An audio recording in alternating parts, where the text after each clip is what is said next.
Previously on Snarky Guy.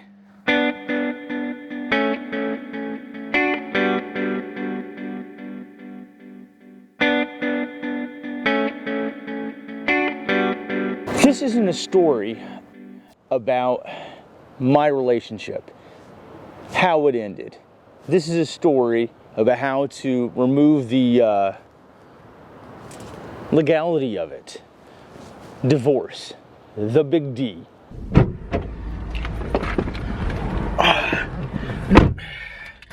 Even though I've been on Guam for a couple of days, I'm still not quite used to hearing chickens cackle every time I get in the car. My crappy little rental car, which I'm grateful for, don't get me wrong, because as it turns out, Guam is actually a lot bigger than I thought. You know, you look at the map of Guam, and it's like this tiny little speck in the ocean. You're thinking, oh hey, you know, I can walk, right? And bottom, God, those roads are terrible. What am I doing?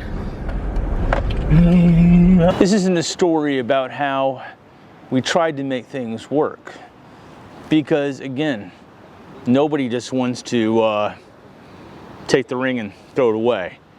You do your best to make things work out. At the end of the day, it either works or it doesn't.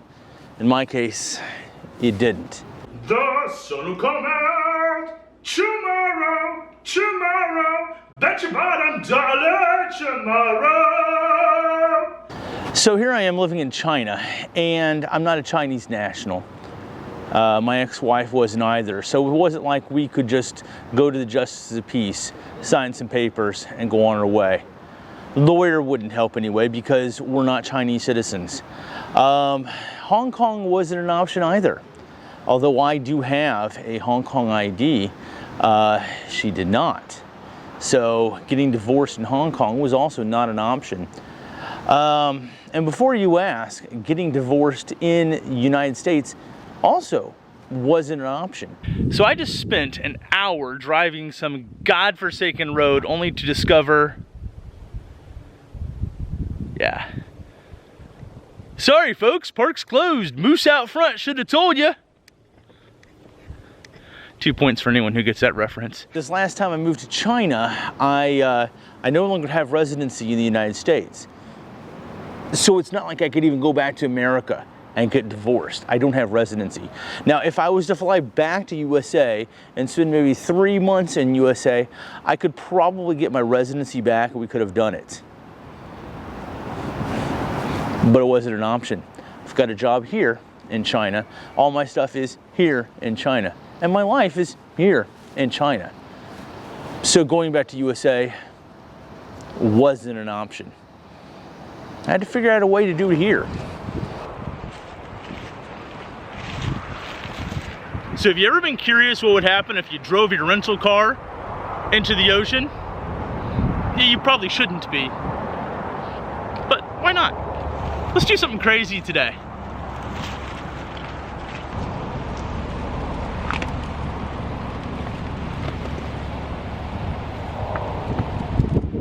It's okay, kids. I'm not a professional.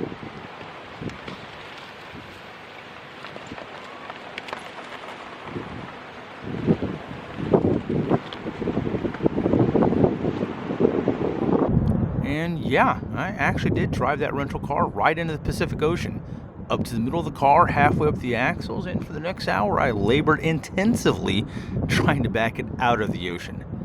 I eventually succeeded.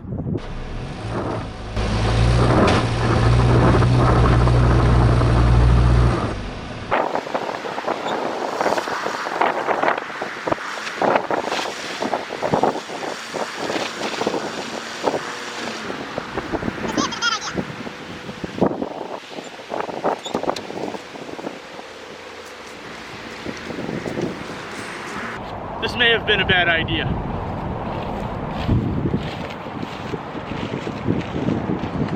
1 hour later.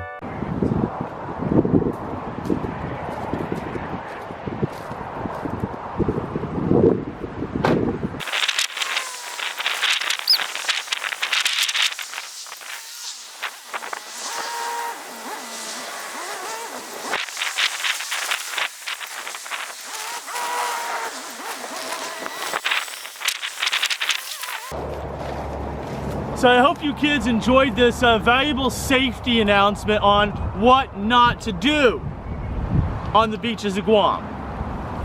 This is Snarky Guy with another PSA on beach safety. Don't drive your rental car into the ocean.